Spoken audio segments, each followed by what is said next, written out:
Welcome back to Founders in the Field, the show where we go behind the scenes for agency leaders, consultants, and creative founders to show you how they're building, scaling, and staying sane in the trenches. I'm your host, Stephen Bradley, and today's guest is Nicole Couture, who is a strategy consultant and the Chief Marketing Officer of Life and Me. How are you doing, Nicole? Great, Stefan. Thank you so much for having me. No, thank you for coming on. Let's dive straight in. For people who don't know your story, take us right back to the start of your journey, what made you start your own business or get into this business, and give us an overview of what your role looks like today as a strategy consultant. Sure. I'll talk a little bit more when we get there about my main role these days is as Chief Marketing Officer for Life and Me. I got there after a couple of years of strategy consulting, but that really came after a crazy sort of 15-year ride in various different companies. I started out, I'm going to be really honest, I was just looking for a way to pay for being in a band. I was in a really awesome but expensive indie band that was like Daft Punk and Green Day at the same time, which was really hard on the budget. Those electronic drums cost a lot back in 2007. So I started a job actually as the front desk gal. It was like that back in 2007, as the front desk person at a little webcasting company. It was maybe 30 people. I loved the startup vibe. It took me a good 2 months to figure out what the heck a webcast was. Remember, this was 2007. And I really enjoyed the company, what we did, and I loved the people. And I developed a great relationship with the CEO. And after he had hired and fired 2 different marketing managers, he came to me as the sort of master of all, the jack of all trades, master of none at the front desk to post that job again. And I sort of shot my shot and was like, hey, instead of hiring another one of these people who are expensive and time consuming, why don't we just replace me and I'll be your marketing person? Because I think I know what you're looking for. And, God bless him, he went to this crazy scheme and it really worked out. So I had the opportunity in my very first marketing role really to first revamp a brand, rebuild the website, look at our lead to cash flow and figure out where leads were coming in, what kind of leads were coming in, and how to make sure those effectively got to the sales team and then got closed. So I got everything from lead gen to brand strategy to sales enablement and product marketing kind of all in one. And it worked really well. In about a 1.5 years time, we got acquired. So we went from being a 30-person company to being a part of Thomson Reuters, who are a 50,000 person global conglomerate. It was a totally different deal, totally different environment, and really, really fun. And from there, quite honestly, I built my career out of acquisition by being the person who sort of stuck around with the business as it got bought and sold multiple times. So I ended up working at very disparate workplaces like Thomson Reuters. I worked at the NASDAQ for a while. We got bought by a big sort of parent company called West, which then specialized in different kinds of communication services. So it was a pretty wild ride, but that allowed me to get my fingers into a lot of different pies within different corporations. So everything from commercial management to kind of pricing, packaging, sales enablement, product marketing. And I think quite honestly, that's really what has given me the sort of head for strategy and the broad base of experience that I employ every day as a chief marketing officer. Because today my role is, as a startup, certainly you wear a lot of hats. You have to do lots of different jobs. I like to think that in a startup environment, there's kind of no such thing as like, well, that's not my job, which is something I certainly encountered at bigger companies. I like the challenge of having to do a lot of different things and do things sort of with less. And so today my role, Life in Me really encompasses the full life cycle of marketing, from creating our brand strategy to having come up with our little mascot Looney, who is the personification of our AI chat, to the bread and butter of every day, which is creating content for the brand and marketing us on social media and expanding our reach on LinkedIn and maintaining our lead generation via our CRM and looking at the website. So the whole gamut of marketing now kind of sits under me. That's been a pretty crazy ride, especially when you consider I was only looking to pay for my band. In the end, that band is no more, but it certainly paid off in spades in terms of a career. No, definitely. And must have took a lot of courage as well to be, as you called yourself, a front desk girl, and then to say to them, actually, I'll do this for you. You just hire me, and look where it's turned out. And like it got you to be able to cut your teeth across all different types of marketing, and kind of like snowballed from there to go into more like in a small firm to getting acquired is like such a massive thing. It's what majority I would have thought of like startup firms would want to aim for. And you were obviously a key part of that as it sort of followed you throughout your journey. Yeah, and it's the one thing I say, like, I come back to it all the time as this sort of touch point for me, not just in my career, but personally, right? I shot my shot. And the one piece of advice I give to anybody of any age, in any kind of career, is that if you have an idea, the best thing you can do is just ask, vocalize it. The worst thing that could happen is they say no. Okay, you're exactly where you were today, right? No harm, no foul. But now you're also known as someone who puts up their hand, who's willing to take a risk, who's willing to think outside the box, to use the Mhm. corporate parlance, right? And that's just as important as actually getting that thing that you envisioned or that you wanted, right? So it's cold comfort, maybe if you really wanted that big jump or whatever. But I think that there's no ask too crazy or too wild. Having been in the manager seat too and received some of these now, right? I have a lot more respect and interest in employees who are willing to put up their hand. The yes and folks out there, right? I think that's a really Mhm. important aspect, especially today, right? Where, I mean, I sit in Canada. It's a very tough job market. If you aren't a well-rounded professional, it's going to be challenging. So that's always my advice to young professionals. Shoot your shot. Go ahead, right? The worst they could say is no, and you're exactly where you are today. But more than likely, something better is going to happen next. No, definitely. Yeah, you kind of will work it out as you go along, and you will cut your teeth, and you will gain experience and gain skills. Just like you, and just like many people who have done that type of thing have. And now, obviously, you're chief marketing officer of the company you're in now, and that's a long way away from where you started. Now you obviously undertake, you're the top of the marketing tree, as to so to speak, and now you sort of look after all these different types of marketing. Have you? I had a little look at the company, and it's like for mental health. It's got AI type of things for it. Can you just explain a little bit about you, like life and me, please? There is a mental wellness aspect to it, but it's more around sort of being a well-rounded, personally well and happy individual. I like to think of it as more kind of preventative mental wellness. So what we did was take three very simple tools: a journal, goal setting, and an AI chat, and combine them in a way that's quite powerful in your day-to-day life. And the difference really for us is that ours is that it's not just Chat GPT, it's not Claude or any of the other existing chatbots out there, which are great and all have their applications. Ours is a unique LLM that we've actually trained on anonymized therapeutic conversations that have come from our nonprofit arm. So we work hand in hand with a nonprofit organization called Certified Listener Society, who is, think of that as sort of a hotline when you're in crisis, when you need to speak with someone, a professional, immediately about something that's happening in your life. That's the Certified Listener Society. We take those anonymized conversations and use them to help train our LLM. So unlike just asking ChatGPT about your feelings or what it thinks, right? It's been trained on the internet, which, as we both know, is not always the most mentally safe Mhm. place out there for you, right? I just like to think of it this way, right? Like your average AI chat has Twitter somewhere in its background memory, and that's a pretty terrible place, right? That's Mhm. not that's Yeah. not a place I would go to for mental health support or even personal wellness support. So Mhm. we've trained Lumi, that's our AI chat. We've trained Lumi on more than 1.5 million anonymized therapeutic conversations. So it's better suited to actually chat about your feelings than other AI tools that are out there. But when combined with a journal as well as goal setting, you can see these three pieces kind of come together, right? So you might be having a feeling in the moment of, I play a lot of open mics. I'm nervous today. How should I Mhm. tackle this? Lumi is going to give me some suggestions. They might also include, a quick journal entry before I go to perform or before I leave the house each time I go to perform, or maybe setting a goal around more performing so that it becomes easier and more practiced over time. So journaling, goal setting, and this sort of 24/7, whenever you need it, personal companion who's actually been trained on a relevant LLM to help support you in your day to day. That's really what Life in Me is today.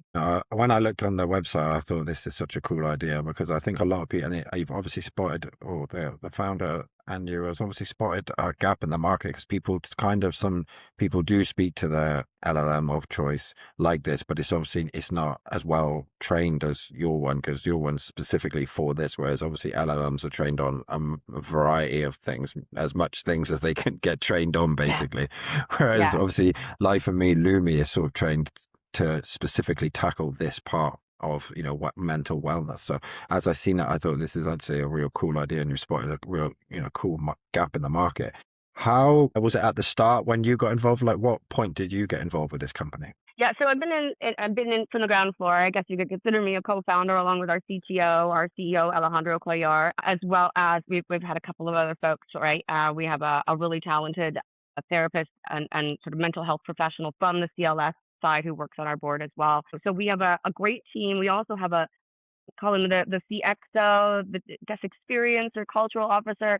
We also have someone sort of from a more of a scholastic background who brings us more of a cultural anthropology and psychology view, right? So we're pulling in more Mm, than just sort of just the LLM stuff or more than just those therapeutic conversations, but we're really trying to structure things from a neurological and cultural anthropological kind of point of view so that we're taking in different inputs. So we're not just we don't want to be just a mental health tool. There are many mental health professionals out there for you, and I don't think AI is the right tool for that, right?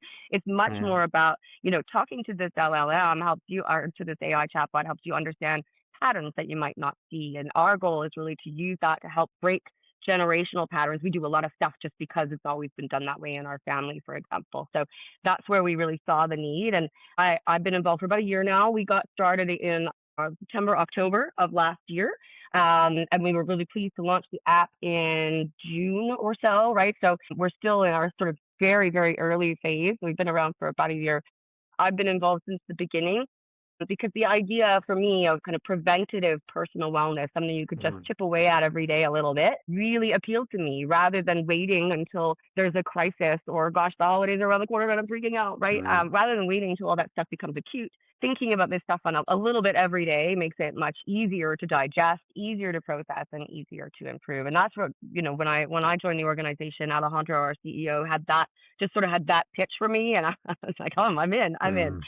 So that's where I got involved with about this time last year. You can definitely tell that you're passionate about the project as well. Do you know what I mean? And it's good to you have like you speak like a founder almost. Do you know what I mean? And it's a good thing. Obviously, it's what you'd always want your team to be like that. And where you just talked about the other members of the team, it sounds like you've all got it there that you have a common goal that you're all aiming towards. A fantastic attitude to have, and gives the company the best chance of obviously succeeding as well. Even though it's only at the infancy stage, I can definitely see where you're trying to take it. And I feel like, yeah, people, it's not to replace obviously mental health nurses and things like that. Of course, a mental health nurse isn't going to be with you all the time.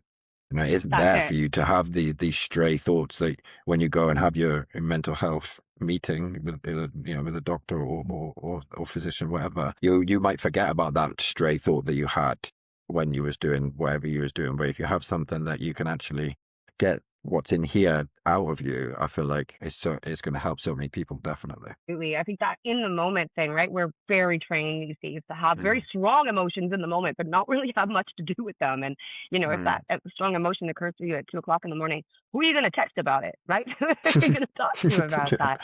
And you're yeah. absolutely right. I think, writing these things down, even in many cases, just writing something down helps us kind of process it and deal with it. And really taking a beat for yourself every day is something that many, many people don't do. I think I'm personally passionate about it just because that kind of everyday approach really works for me. Mm, And I know it can work for other people. And I think that for me personally, as a founder, right, there's so much out there, especially around AI right now, that's not really adding to anybody's life, right? It's just trying to to replace some part of your attention span that's already spent somewhere else. And most of it is not really for you, right? It's for the company that's giving it to you. And so I got involved because I just thought it was a really great idea to make something that was actually for the users and that mm, had sort of a very limited capacity to become just about us, right? It's really about the mm. users. And I think that's the most important piece when you think about a really valuable proposition. No, definitely. And also, like, last point I just want to say on that is a lot of people are, a little bit would be, I personally would be a little bit embarrassed sometimes to tell a professional of my exact thoughts of certain things like that. Do you know what I mean? I might be like, when I get Mm, to the meeting, I might be like, I'll just swear on that one. I won't tell him exactly what that, but, having that there, I feel like you can get your true thoughts down. And I mean, in a way that you don't feel like pressured or embarrassed about it as well. But yeah, definitely my last little yeah, it's thought kind on of that. a more of a judgment-free zone, right? It's just you, your Yeah, journal, and this little firefly guy. Like, he's not going to judge yeah. you, right? And so I think the hope is that you can be more honest, right? Because the more honest Mm, you are with a tool like this, the more honest you are with mm, yourself. And we're all just about, enabling people and empowering people to build self-awareness, because from self-awareness comes everything else, right? If you're aware of the damaging patterns in your life, then you can change them. If you lack that awareness, you can't do anything about stuff you don't know about, right? You can't fix Mm. something of which you are not aware. So that's really where we're coming from, is really from a place of wanting to enable people to build that self-awareness that they can use to then break through different patterns that are holding them back. And I think you've Mm. hit the nail on the head, right? A tool like this enables you to be truly honest with it and with yourself as a result, in a way that you might not be, right? You have to get into hard pants and go across the city for this appointment with a professional who like has degrees on their wall, who, if you're not employed, is definitely employed, right? There's Mm. almost a power imbalance there. It's more challenging to be completely honest in that scenario. And I think the most important thing is really to be honest with yourself and the struggles that you're having. And so my hope is that the app works exactly as you've said, and it really enables people and empowers people to be honest and build that self-awareness for themselves. 100%. I completely agree. I completely on all levels, to be fair, and especially for men as well. Do you mean who find it hard to talk about certain things? I feel like it's gonna, Hmm. it could definitely change the game. This could definitely. So, but just moving on a little bit, what are the biggest trends that you're seeing inside the market? So that could be, from a marketing perspective. So I think from a marketing perspective, I think there's a lot of fragmentation happening right now, right? There's a deepening of the audience segments that are on each individual social network, right? There's a kind of a refinement of the age groups. So if I want to reach like people my mom's age, it's Facebook or bust, baby. That's where they are, right? Um, if I want to talk to the kids these days, it's TikTok. That's it, right? Mm. So what I think we're seeing is not that, marketing hasn't always been omni-channel, especially since the advent of social media. But I think we're seeing less influence of individual influencers, right? 10 years ago, you had these huge influencers that kind of spanned multiple networks. I think you're seeing this sort of refinement and expansion of specific networks within specific audiences, right? So I think the kind of major social networks that we market our businesses and brands across these days are becoming very oriented to specific age groups, right? So people my age are over there on Instagram. The younger kids are over on TikTok. And so what I think what that means is that it's just requiring brands to be more shrewd about the kinds of content they produce. I think you cannot get away with the one size fits all approach that many companies Mm. are still doing, right? You can't create one piece of content and just blast it across all 5 social networks you have a profile on and expect it to do anything. Um, Number one, because people are still kind of on multiple ones, so they'll see it, right? They'll know if you're kind of cheating it. But more importantly, it just won't reach. It won't connect with viewers. So I think more than ever, a customization for each of your audience segments in your content is more important than ever, right? And I see that sort of segmentation happening across each and every social network that we use today.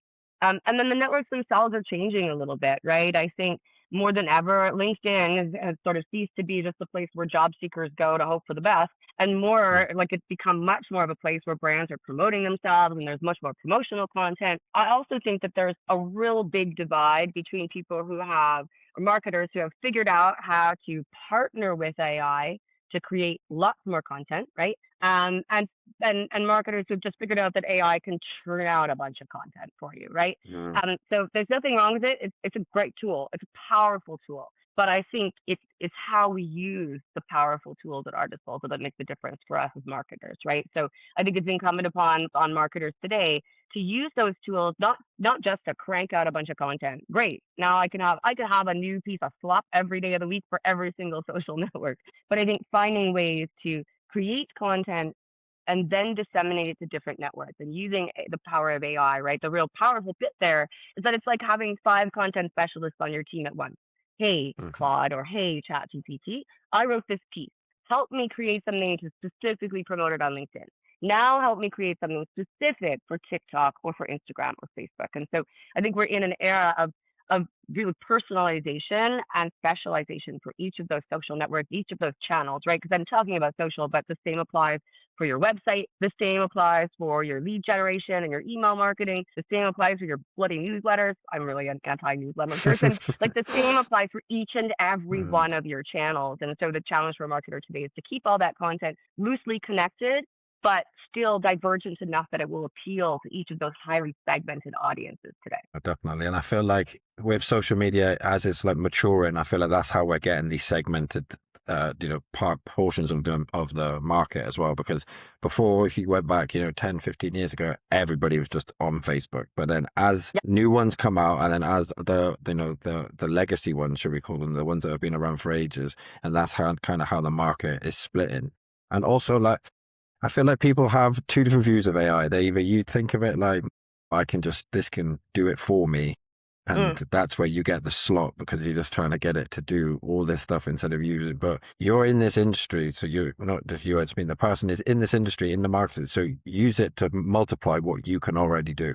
And I feel like when you use it like that, you're going to get so much better quality of work out of it as opposed to, using it to replace you. So you don't have to do the work, but you doing the work and then getting it to amplify that work, and spin it this way and spin it that way. And I feel like that's where, like you said, the divide is from the two marketing segment industry. Totally. And that's what AI is really good at, right? What it's Mhm. not great at is sounding like a human being, right?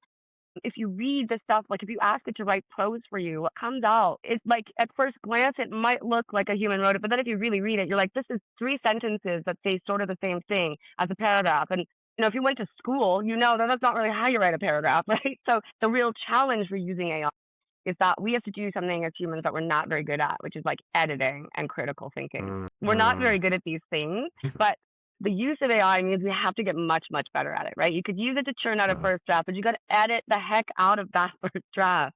And if you don't, that's when you get into that floppy scenario that you're talking about, right? Where it's just churning out junk, right? The real power in AI is to amplify yourself, right? To be able to take Mhm. something you created and have it specialize that piece of content for every one of your individual audience segments. And that's where the real power is. So today I run a content marketing program entirely just me and Claude, right? I use Anthropic and I'm able to amplify myself as a marketer by using the tools in the right way, I guess is Mhm. kind of what I'm getting at. Like we love it. We love AI as a company. As a company, like an AI powered app, right? We had some discussions early on. Should we use AI to help produce marketing content? Should I be using it to help with the stuff? And we decided that we kind of had to drink the Kool-Aid a little bit, and that we should be using it. But to me, it just comes down to how you use it, and that's really, I think, the challenge as these models get more and more powerful and more convincing. I think the real challenge for us as marketers is to figure out the best application for all of these powerful tools now at our disposal. I think you're so right. People are going to be, it's the role of our jobs is changing slightly with AI. Like you said, then when you're doing humans having to do critical thinking and editing as opposed to just writing the whole thing. It's like a switch slightly, and they have to go with that sort of time, the time of it. Do you know what I mean? To get the best use out of AI, I feel like. And the people who don't do that, I feel like the people who don't do that and the people who are just like, let it do all of it gives it then other people who are not into it yet but are looking through a window and they're looking into it and they're like nah, that's no good, that's no good. But it's just the way you use it has such it could be used to make fire but also to make water, if that makes sense. It could Yeah, be used to yeah, complete yeah. opposite things and they can be both come out of the same tool depending on how you use it. That's that Spider-Man quote, right? We must use our powers for good rather than evil. So Nicole, what is working well and where do you feel slight friction? Sure, that's a good question. That's a good question. I think for us, what's working really well right now, everything's fired on. Everything's turned on. Like the app is up, right? We feel like we've got some momentum. I think that it's been really positive this year. We, blasted past our first 100 users in the summertime. So I think, we're really happy sort of with having gotten to market and stood up the brand and stood up the app and done all of this sort of in year one and feel really comfortable with that. I think our big ask and the thing that I'm sure we share with every single startup out there is money, right? Mm, You always need more money. We could always be doing better. I think the thing that's not clicking right now is sort of the investment side of things, right? We mhm, face the same kind of challenge as every other startup out there, right? Do we rush and get something to market and try to get some investors on board? Or do we make something that better and start to generate our own revenue, and then that in turn will attract investors maybe a little bit further down the line. And to be honest, we've already pivoted, right? We started from a place of like, let's just stand something up, let's use no code, let's just get it out there, and then we could build a great looking pitch deck and find some money, right? And so we had started down that road and stood it up. But as soon as we stood it up using that no code sort of platform, we decided it just wasn't, we didn't have as much control over the look and feel, didn't have as much control over the functionality. We were seeing some limitations in terms of the markets in which we wanted to grow. Our nonprofit arm is growing rapidly in India.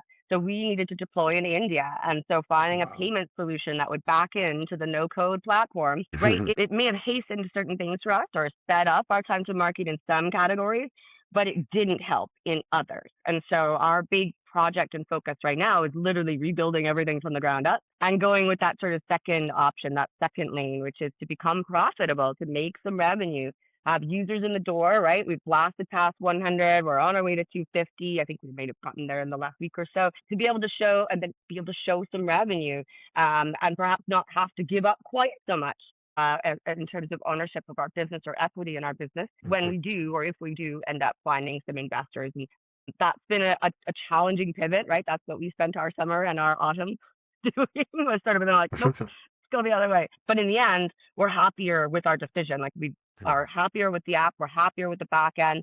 From a marketing perspective, I'm way happier with where we are because I'll have more access to data.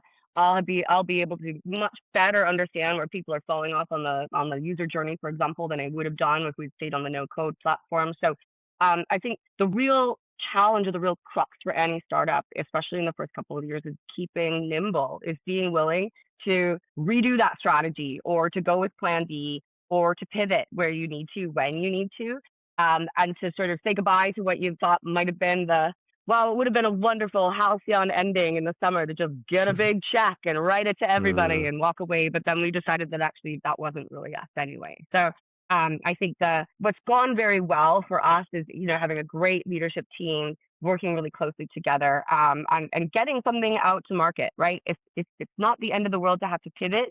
If we had to pivot before anything actually got built, I think that probably would have been the end of us. So I don't know if that answers your question, but it's been a bit of a journey this year. Yeah. No, definitely. I had an interview with somebody a long time ago at the start of this, and he said, "You never marry the tech. You never marry the Mm, strategy. You date the strategy, and then you can change." And I feel like when you're not yeah, yeah, emotionally attached to we're doing it this way. It's a good way of doing it because then you don't feel emotionally attached to that. You're emotionally attached to the end goal, not that doing it in that specific way. And being able to pivot like you have, you wouldn't have known how it felt until you went that way. And then until you've gone that way, now you're like, okay, no, let's do it this way. So are you now building or have built the code, like custom code for the whole app and the website, yeah, as opposed yeah, to like yeah. So using we like had vibe code? Yeah, so we originally, right, the customized bit was our LLM under the hood. That's where we spent Mhm. our dev time, right? And we kind of, I won't say shortcut, it was shotgun. The no code platforms that are out there today are great, right? If you need to stand something Mhm. up quick, that's the way to Mhm. do it. But we just long term, we knew that that wasn't going to work for us, right? And so what the team has been doing sort of at the end of the summer and into the fall is literally rebuilding everything from the ground up. And so we're slowly, users of the app will notice like slight changes here and there as we slowly like kind of move over from one to the other. And we expect that transition sort of by end of year, we're going to be fully our own code base, which is going to be great. And then Mhm. our next stop is the app stores. So we also felt really strongly that we didn't want to try it's no small task, right, to get yourself into all of those in both of the app stores and sort of stand yourself up as a developer in those app stores. And we decided we didn't want to do that as on a no code base. So that put the app store launch back a little bit from a marketing perspective. I didn't love that bit, not gonna lie, Mhm. but we got through it. Our next stop is those app stores in, we hope, early 2026. Yeah, no, and like, even though it was a bit uncomfortable having to pull that back, I feel like it's gonna, it's gonna be so much better when you're on that app store that you feel fully confident that this is gonna stand up fine against other apps and things like that. So I feel like definitely a right decision to do that, even though, and there's sometimes the right decisions are normally almost the ones that are uncomfortable, aren't they?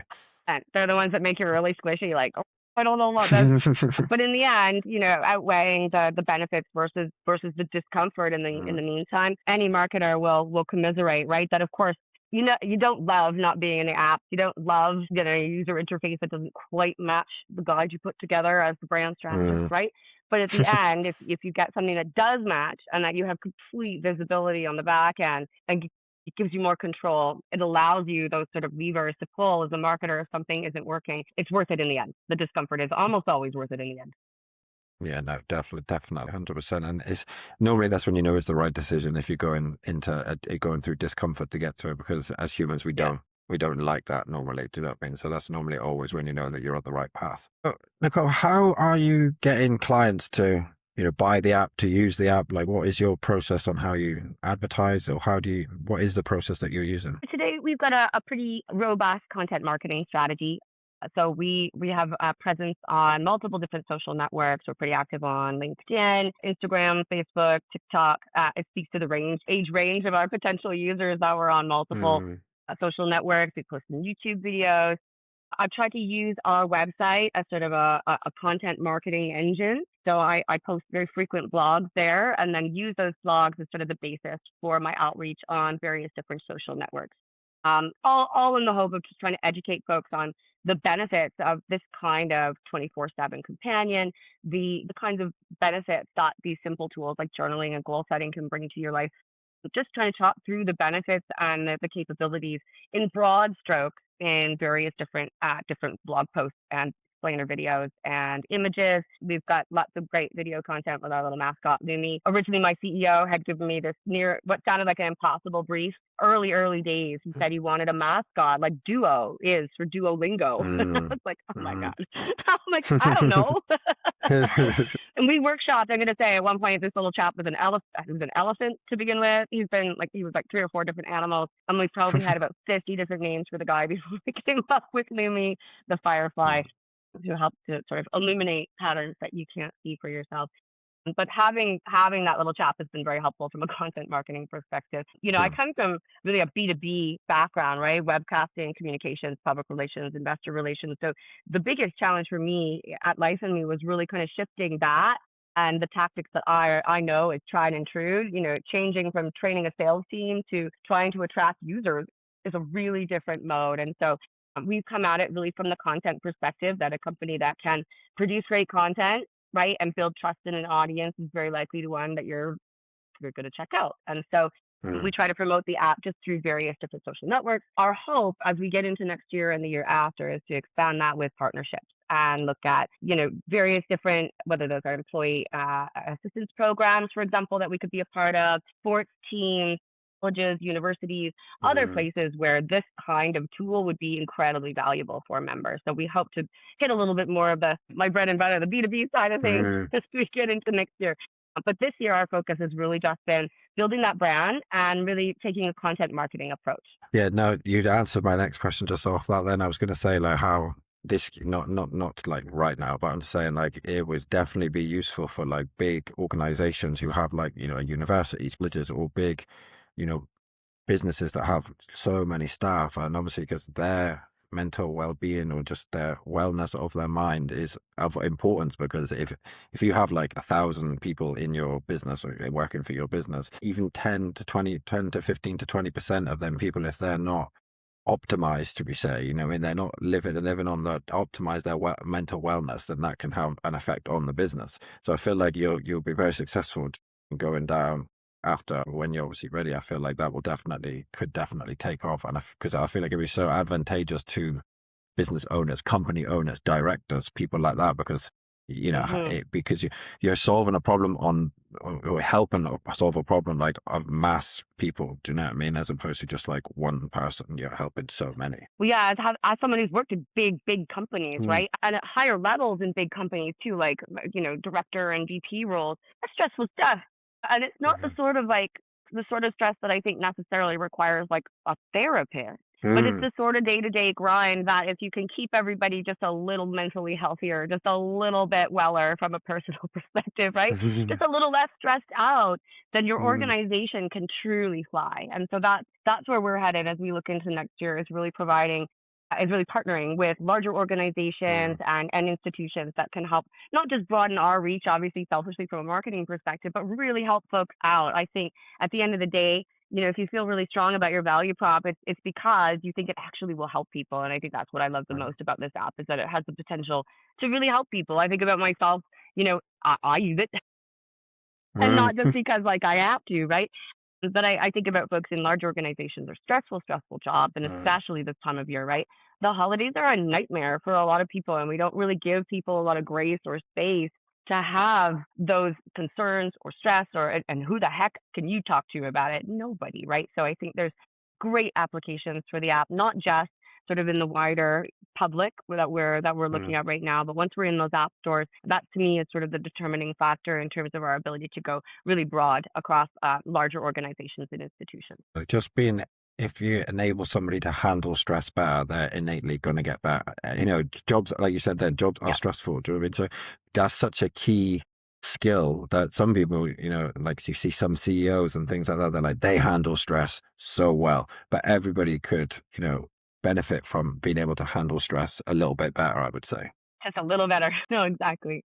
So my last two questions, Nicole, is where would you want to be in the next 12 to 18 months in terms of business? So I think as we look in the next 12 to 18 months, really being sort of more robustly funded, right? That is revenue generating or having some round of investment. I think that's key for us. We just started to see the first little bits trickle in.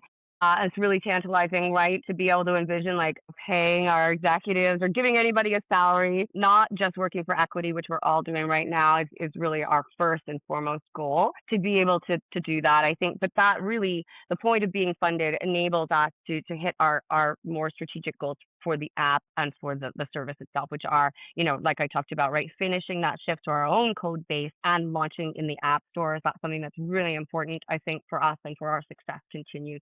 And so that's where we're really focused the next 12 months, right, is finishing up that sort of transition to our own code, moving into the app stores, generating revenue, but then I think also finding ways from an app perspective and for our users, finding ways to more intelligently tie together the pieces of the app that exist today. So Mm, today, Lumi will occasionally suggest you might want to journal about this, but not as often as we would like, right? So we want it to be really seamless between the parts of the app that, for example, Lumi can create goals for you and simply enact mm. them. So we hope as we get into next year and we're in the app stores, some of the improvements to the app itself will make it a little more interoperable between the three applications.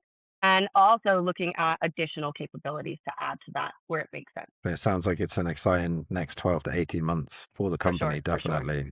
And I feel like, you're just in the waiting room, ready to break through, kind of feel like, do you know what I mean? So, and obviously after I like lots that. of hard work over the last sort of like 12 to 18 months sort of thing, it feels like a lot of the hard work and the hard decisions have been made. And now it's just, ready to break through kind of thing. Yeah, yeah, that's exactly right. Well, that's what we hope is exactly right anyway. Mm. Yeah, no, definitely. Well, it sounds like it. So, but Nicole, my last question is, if you could wave a magic wand and fix one thing in the business, what would it be and why? Wow. So, I mean, I'll sound like a broken record on this, but I think it's just money. Like if I could wave a Mm, magic wand and have us, have met or meet, a really generous investor who's not out for too much equity or ownership, right? And so who doesn't erode the ownership or equity positions that the co-founders already have. I think, what it always comes down to in startups is money. Right. mm, But I think more than that, maybe, that would be one wish. The other wish would just simply be, for it to really sort of catch on from a user perspective. Because mm, if more users become more paid users, become revenue, and then that money problem goes away. So I guess mm, my biggest wish then would be that Lumi and the idea of this app really resonates with people and catches people's imagination and makes them at least want to try the app. Because I think if you try it, you'll stick around. So I guess maybe instead of just answering the whole hum answer of money, I'll say people, bodies, mm, users. I really hope this is a great opportunity. I'm really grateful for the chance to speak with you today because hopefully it mm. resonates with some people out there who try the app, who really like it, and who stick around and use it.